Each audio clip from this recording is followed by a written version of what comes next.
북사태 급변의 기회라며 위기 조장하면 안 돼. 김성재 에디터. 시민언론 민들레는 노무현 대통령 서거 14주기를 맞아 지난 2011년 노무현 재단 사료편찬특별위원회가 작성한 노무현 대통령 외교안보 분야 구술 녹취문을 입수해 처음 공개합니다. 두 차례로 나눠 보도될 기사 1편에서는 노 대통령의 안보 철학, 주한미군 철수, 이라크 파병 관련 구술, 2편에서는 전시작전권 환수, 한미정상회담, 국방개혁, 국방문 민화와 관련된 구술 기록이 담겨 있습니다. 이번에 공개한 외교 안보 분야 구술사료 편찬에는 노무현 당선자 외교안보 정책자문, 노무현 청와대 국가안전보장회의 전략기획실장과 문재인 정부 국방부 차관을 지낸 노무현 청와대의 서주석 안보수석이 구술자로 참여했습니다. 북핵 위기가 고조되고 체제 불안정에 따른 북한 지배구조 급변 사태가 예상되었던 당시 노 대통령은 대북 정책에서도 남북한의 공생과 공동번영을 통해 한반도 평화를 관리해 나가겠다는 생각을 갖고 있었다. 특히 일부 보수 세력이 주장하는 북한 흡수 통일의 위험성을 인식하고 안정적이고 장기적인 통일 준비를 추진토록 했다. 우리는 평화 번영으로 가는 건데 위기 상황과 관련해서 우리가 북한 체제 붕괴라는 위기를 조장하고 감당도 못하면서 그런 위기를 악화시켜가지고 우리가 북한을 흡수한다. 이것은 쉽지 않은 일이고 실제로 우리한테 엄청난 부담이 되는 것이다. 북한 체제가 붕괴할 경우 탈북자가 얼마나 많이 생길 것이며 그 피난민들이 우리가 수용할 능력이 있느냐, 북한 체제 붕괴에서 급속 통일이 된다고 할 경우 한국 경제가 그것을 부담할 수 있느냐, 한국 국민이 그럴 의지와 능력이 있느냐 따지셨다. 북한 체제가 불안정한 상황으로 가게 되면 오히려 우리가 북한을 우호적으로 지원하고 변화를 유도함으로써 우리와 가까운 정권을 만들게 하는 게 급선무다. 그래서 우호적인 정부를 만들어서 그 정부와 우리가 사실상의 통일 상태로 상당 기간 진행해 나가면서 10년, 20년 과도기를 거쳐 장기적으로 통일하는 게 맞다. 흡수 통일이다, 기회다라고 말하는 것은 맞지 않다라고 설명하셨다. 노무현 대통령은 재임 기간 중 전시작전권 환수를 추진했다. 노 대통령은 미국 측과 협상을 앞두고 국익이라는 큰 방향만을 제시할 뿐 실무적 결정은 실무자들에게 맡기는 편이었다. 그러나 군 내부와 보수 진영의 정치적 반발을 몹시 아쉽게 생각했다. 2003년 6월 티타임 미팅 때 노 대통령님께서 정말 격앙된 모습도 보이셨다. 대통령님의 논리와 주장이 워낙 분명하시기 때문에 그때도 큰 방향은 잡고 계시면서 토론을 통해 의견을 유도했다. 주도적으로 잘 처리하시면서도 최종적 실무적 결정들은 실무부서에서 하라. 나는 큰 방향을 정해주지만 예를 들어 전작권 환수 연도를 2010년으로 국방부에서 보고하니까 오케이. 나중에 또 합참해서 2012년으로 보고하니까 오케이. 실무적으로 판단해서 맞다면 그게 옳다. 이런 식의 큰 방향을 정해주시면서 했던 기억이 난다. 대통령님이 보수 쪽에서 반발을 하면서 국내적으로 큰 파장을 일으키고 쉽게 공론을 모아가지 못했던 부분을 제일 아쉽게 생각했다. 보수 쪽에서 그렇게 반대했던 이유는 결국 친미를 강조하고 자주국방도 반대함으로써 참여정부의 진보적 노선에 대해 대척점에 서기 위한 정치적으로 계산된 일이었다. 노무현 대통령은 보수 진영으로부터 반미주의자라는 비판을 받았다. 노 대통령이 스스로 미국을 한 번도 간 적 없다고 말했고 다른 전임 대통령이 취임 직후 미국을 방문했던 것과는 달리 한미정상회담에 소극적인 것으로 알려졌기 때문이다.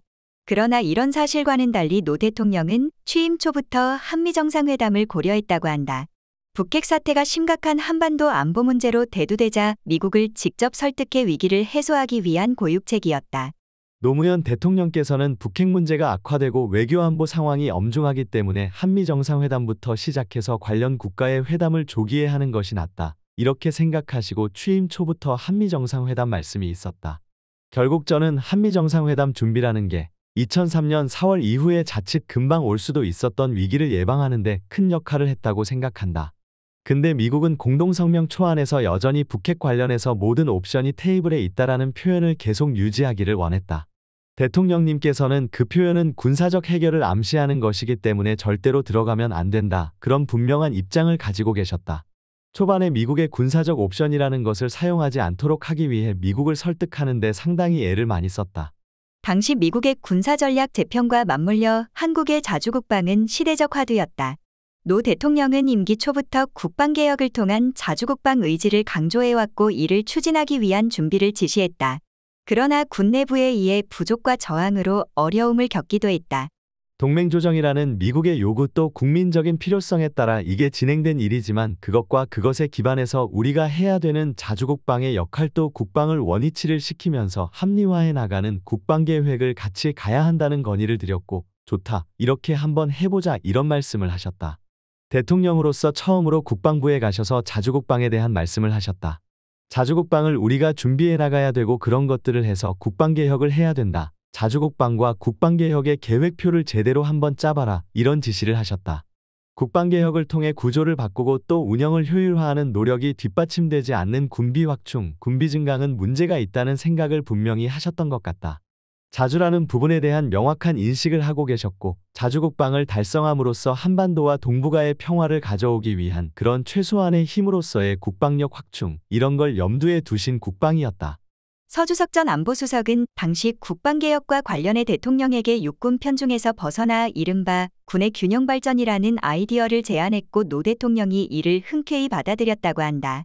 3군 균형 발전을 포함한 군 간에도 균형이 되어야 하고 군내에서 출신 간에도 균형이 되어야 하고 지역색 관련해서도 군 인사는 철저하게 균형 있게 하지 않으면 군 조직의 특성상 항상 문제에 직면하게 된다.